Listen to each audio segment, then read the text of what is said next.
ಗೌರಸಮುದ್ರ ಕಾವಲು ಹೊಸೂರಿನಲ್ಲಿ ಹುಲ್ಲಿನ ಬಣವೆಗೆ ಬೆಂಕಿ, ರೈತನಿಗೆ ನಷ್ಟ. ಹೌದು, ಇದು ಚಳ್ಳಕೆರೆ ತಾಲೂಕು ಗೌರಸಮುದ್ರ ಕಾವಲು ಹೊಸೂರು ಗ್ರಾಮದಲ್ಲಿ ಗುರುವಾರ ಸಂಜೆ ಸುಮಾರು 4 ಗಂಟೆಗೆ ಹುಲ್ಲಿನ ಬಣವೆಗೆ ಬೆಂಕಿ ಬಿದ್ದ ಪರಿಣಾಮ ದಗದಗನೆ ಉರಿದು ಸುಟ್ಟು ಭಸ್ಮವಾಗಿದೆ. ಗ್ರಾಮದ ರೈತ ಭೀಮಾರೆಡ್ಡಿಗೆ ಸೇರಿದ ದೊಡ್ಡ ಪ್ರಮಾಣದ ಹುಲ್ಲಿನ ಬಣವೆಗೆ ಬೆಂಕಿಗೆ ಆಹುತಿಯಾಗಿದೆ.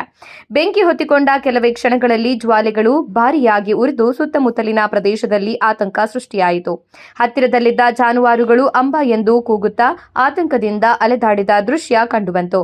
ಘಟನೆಯ ಬಗ್ಗೆ ಮಾಹಿತಿ ತಿಳಿದು ಸ್ಥಳಕ್ಕೆ ಅಗ್ನಿಶಾಮಕ ದಳದ ಸಿಬ್ಬಂದಿ ಆಗಮಿಸಿ ಬೆಂಕಿಯನ್ನ ನಿಯಂತ್ರಣಕ್ಕೆ ತಂದಿದ್ದಾರೆ.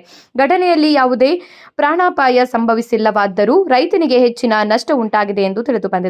ಬೆಂಕಿ ಕಾಣಿಸಿಕೊಂಡ ನಿಖರ ಕಾರಣ ಇನ್ನೂ ತಿಳಿದು ಬಂದಿಲ್ಲ.